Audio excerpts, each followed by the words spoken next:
Ayan, good morning. Good morning sa ating lahat. Ayan o. Sa buhay bukid pa rin tayo. Update tayo guys. For today's video, ito. Yan sinasabi ko.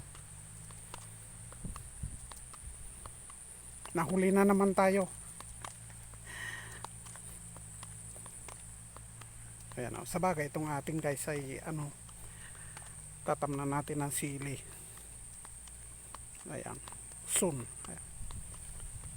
Hindi pa natin napaparotor. Medyo pinapatuyuan pa natin pero nagpasok na ng tubig itong ating katabi. Ayan, ang laki. Tignan natin. Pakalaking tubig pinasok na. Grabe. Oh. Yan. Oh, yan. Nakikita nyo yan. Mababa ang presyo ng palay guys, pero hindi niya lintana. Bukid pa rin ang ating kinakapatid, ang katabi ng ating sakahin.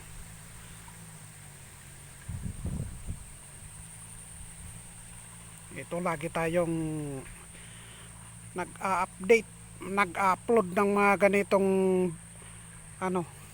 klase ng video kasi priority natin guys ang buhay bukid. Kita nyo, yung dalawa ang bumabanat rotor. Tingnan ninyo, pakita natin ng malapitan para kuan.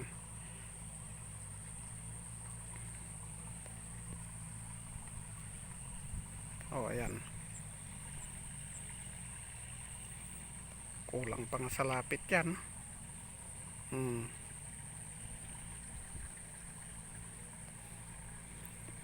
Kaaani lang nito guys, nitong nakaraang linggo. Pinabanat na naman niya. Sipag talaga ang aking kinakapatid. Tayo naman na hindi pa tayo gagalaw guys, dahil paunahin natin itong atong tatamnan ng gulay, siling Taiwan at saka siling panigang. Baka matsambat natin ang presyo na maganda-ganda. Ayan. Dito pa rin tayo sa ating bukid.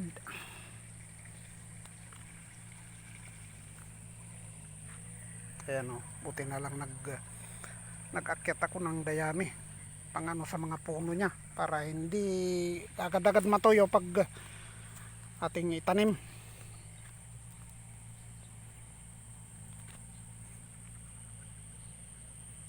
Ayan, maikli lang po ang ating video kasi sinilip lang natin itong ating masipag na katabi. Ayan. Tidiboy kasi nyo.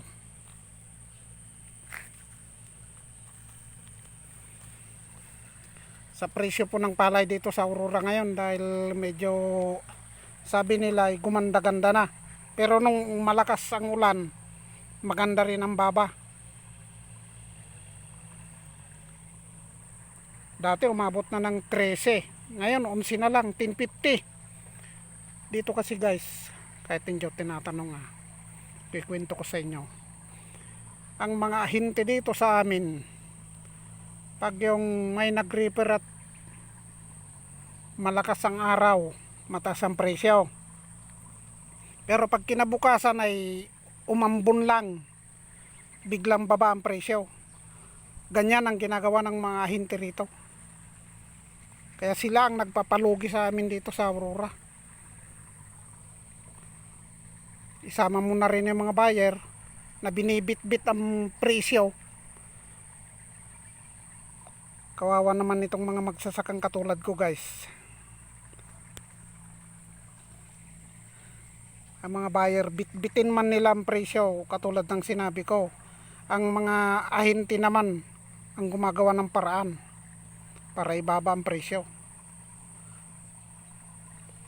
Kaya hindi ko lubos maisip guys kung bakit ginaganon tayo ng ating kapwa Pilipino. Yan. Oh, nadali na nga tayo sa laylayan. itong nakaraang bagyong Pipito. Tapos binira pa tayo sa taas ng DPWH, mga buhaya sa Senado, sa Congress, sa mga engineering office. Ayan, magkakasabwat yan guys. Napakalaking perang binitawan, pero hindi natin sasakupin yan dahil nandito lang tayo sa baba. Napag-usapan lang. Ayan, isang magandang tanghali na lang. Nag-update lang tayo dito dahil medyo nalaman ko kanina sa aking boss na magpaparotor na daw itong aking katabi, kaya nagtanong ako sa kanya kung kailan. Pero soon, sabi niya, bibirahin na rin natin yon, diretsuin na rin natin. Ayan, magkakaalaman guys, dahil yung aking boss, kanila yung unit na yan, dalawa na yan, may hand tractor din dalawa, kaya hindi ko pinoproblema ang aking gagamitin. Yan, salamat at magandang tanghali. Pasupport na lang, pasubscribe,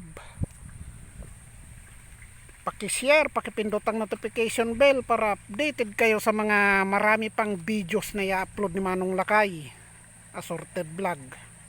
Ayan, sa mga hindi pala nakakikilala sa aking Facebook account, Jimmy Salvatierra po, gumagalang, pero magpapalit tayo. Ilalagay na rin natin ng Manong Lakay assorted vlog. Manong Lakay lang po, wala yung vlog kasi ibang departamento ito. Sa Instagram ganun din, magpapalit tayo. Tapos sa TikTok papalitan din natin. Ipag-isa-isay na lang natin ang ating pangalan para ma-search nyo, matrace nyo kung sino si Manong Lakay. Ayan, mag-comment ka kaibigan kung hanggang saan ang inaabot ng aking video, kung ano ang kalagayan sa lugar mo. Ayan, magandang tanghali uli. Pansamantalang pinuputol ni Manong Lakay ang kanyang video. Hanggang dito na lang. Laging nakasuporta sa inyo, laging nagbibigay ng update para sa ikagaganda ng buhay ng bawat Pilipino. Bye bye.